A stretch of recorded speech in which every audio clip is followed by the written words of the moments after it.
Hello hi welcome to Aadya మేడే. ఈరోజు మనతో పాటు ఉన్న గెస్ట్ ఇమ్మంది రామారావు గారు. ఆయనతో మాట్లాడు. హలో సార్, నమస్తే. నమస్తే బాబు.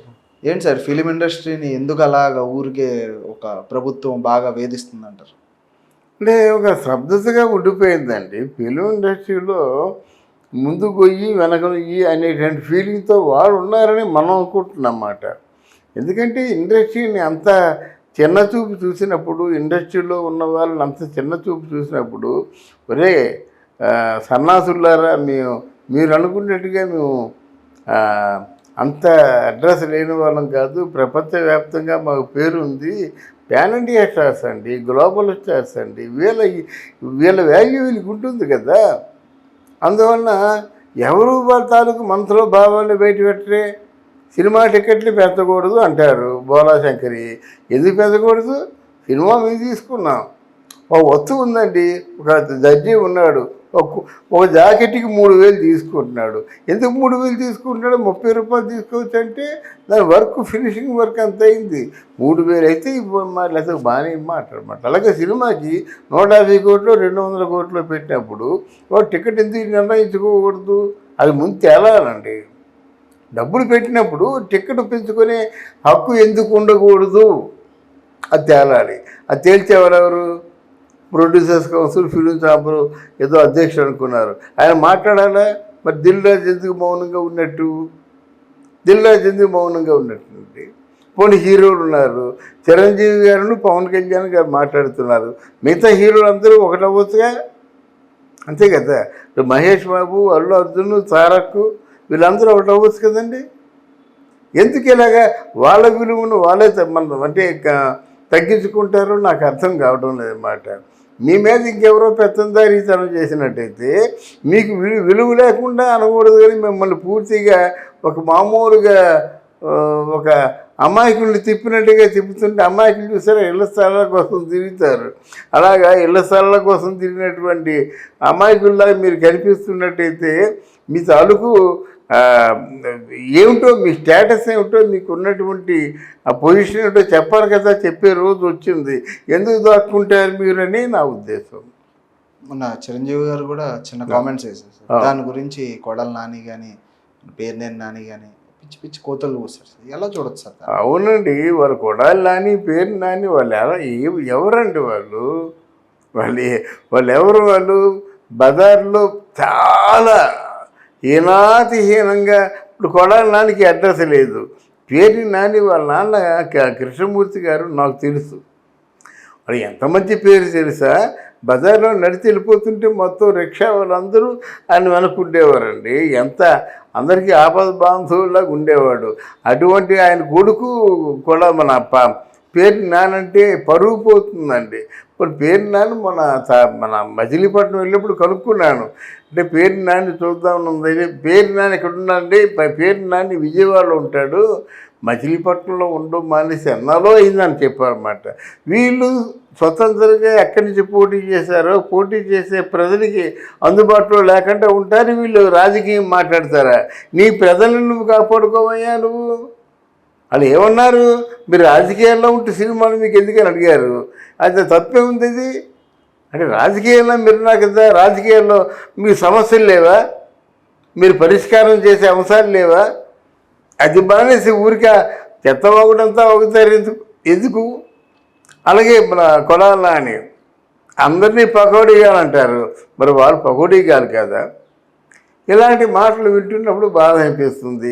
ఇలాంటి మాటలు అంటున్నప్పుడు మిగతా వాళ్ళందరూ, సినిమా ఫీల్డ్ వాళ్ళందరూ ఏం చేస్తున్నారు? అసలు నువ్వెంత, నీ బతుకు ఎంత? ఇప్పుడు రజనీకాంత్ చూడండి, అడిగించాడా మొత్తానికి. అక్కడ సూపర్ స్టార్, అక్కడ హీరో, ఇక్కడ జీరో అన్నాడు. జీరో కాదే, ఈరోజు జైలర్ సినిమా దర్జాలు ఆడించేస్తుంది కదా. నువ్వేంటి ప్రతిభను, గొప్పతనాన్ని నువ్వు ఆపగలవా? అరిచేతిని అడ్డం పెట్టి సూర్య తేజస్సును ఆపగలవా? నువ్వు ఆపలేవు. నువ్వు ఎంగిలి మాటలు మాట్లాడతావు, ఎంగిలి కబుర్లు చెప్తావు. కానీ ఈరోజు జైలర్ సినిమా, రజనీకాంత్ తాలూకు వైభవాన్ని ఆపగలవా? రేపు బోలాశంకర్ సినిమా, బోలాశంకర్ తాలూకా వైభవాన్ని ఆపగలవా? డెఫినెట్గా ఎస్, దట్ ఈజ్ ఒక ఇంటర్నేషనల్ ఫిగర్స్ అండి. వాళ్ళు ప్రపంచవ్యాప్తంగా ఎక్కడికంటే అక్కడికా వాల్యూ ఉందన్నమాట. ప్రపంచవ్యాప్తంగా ఉన్న తెలుగు వాళ్ళు ప్రతి ఒక్కరు కూడా చూసి గర్వించి ఆనందించేటువంటి సినిమాల్లో నటిస్తున్నారు. మీరు ఎక్కడున్నారు? అందరూ అనకూడదు కానీ ఊహ తెలియని వాళ్ళు కూడా తిడుతున్నారు అన్నమాట. మీరేంట్రా, మీరు ఎందుకు వచ్చారు రాజకీయాల్లోకి, మీరేం చేశారు ఈ 4 సంవత్సరాల్లో చేసింది ఏదైనా ఒక మంచి పని చెప్పగలరా? తిడుతున్నారండి ప్రజలు. అందుకు మీరు రాజకీయాలు ఉన్నవాళ్ళు రాజకీయాలు చూసుకోవడం మానేసి సినిమా వాళ్ళ గురించి మీకెందుకురా అని చిరంజీవి అన్నాడు. అందుకు గుండె అయిపోవాల్సిన అవసరం లేదు. ఆయన అలాగా ఊరికే కింద మీద పడిపోయి శివతాండవం చేయవలసిన అవసరం కూడా లేదు. నవ్వుకుంటున్నారు జనాలు. చిరంజీవి గారు పెద్ద మాట ఏమనలేదు సార్. మనం ఆలోచించాల్సిన విషయాలు చాలా ఉన్నాయి కదా. మరి చిన్న పిచ్చుకు మీద బ్రహ్మాస్త్రం పడినట్టు సినీ ఇండస్ట్రీ మీద పడకండి, చాలా చిన్నది సినీ ఇండస్ట్రీ అని చెప్పి అన్నారు సార్. పిచ్చి మీద బ్రహ్మాస్త్రం కాదులేండి, కానీ ఒక్కోసారి పిచ్చికే గండబేరణ అవుతుంది. ఆయన పాపం కొంత అమాయకత్వం ఉంది చిరంజీవిలో. ఇండస్ట్రీ పిచ్చికి ఎలాగవుతుందండి? మీరు స్టేట్లో ఎవరు కదిలి వెళ్ళినా వాళ్ళు వెనక ఎంతమంది ఉంటారండి? ఫర్ ఎగ్జాంపుల్ ఇండస్ట్రియలిస్టులు తీసుకుందామండి. ఒక ఇండస్ట్రియలిస్ట్ కదిలినట్టయితే ఆయన వెనక ఆ పని చేసే 300 మందే ఉంటారు కదా. మరి సినిమా ఇండస్ట్రీలో పవన్ కళ్యాణ్, ఒక రామ్ చరణ్, అర్జున్, చిరంజీవి గారు నలుగురు నడుచుకుంటూ వెళ్ళిపోయారండి.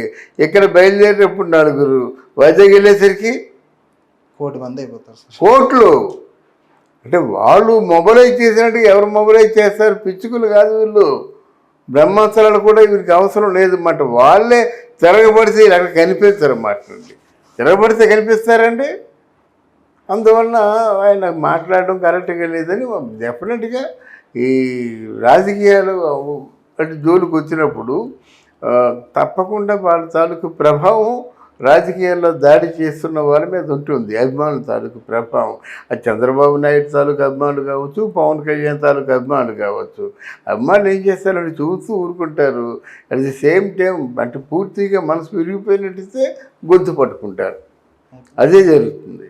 ఎందుకని సార్ ఇప్పుడు ఓన్లీ మెగా ఫ్యామిలీ మీద పడుతున్నారు అంటారా ఏంటి? అంటే మొన్న బ్రో సినిమా, ఇవాళ బోలా శంకర్, ఎందుకని ఓన్లీ మెగా ఫ్యామిలీ మీద పడుతున్నారు అంటారా? వాళ్ళు ఉండకూడదు కదండి. మెగా ఫ్యామిలీలో మన పవన్ కళ్యాణ్ ఉండకూడదు, మెగా ఫ్యామిలీలో చిరంజీవి ఉండకూడదు. మిగతా వాళ్ళు ఎవరైనా ఉండొచ్చు.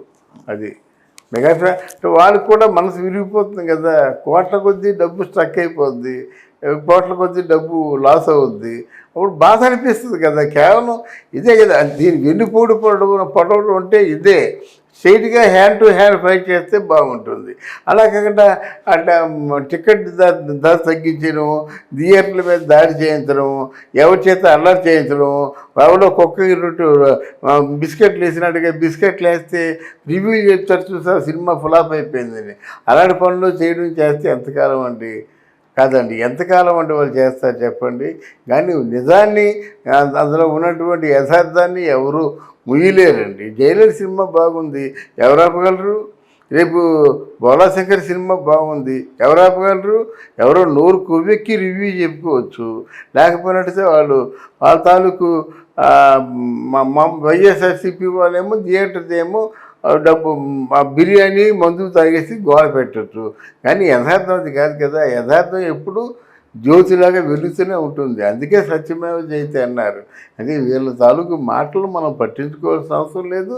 డెఫినెట్గా ఇందుకు తగిన మూల్యం వైఎస్ఆర్ కాంగ్రెస్ పార్టీ చెల్లించుకుంటుంది. Thank you sir. Thank you అమ్మా.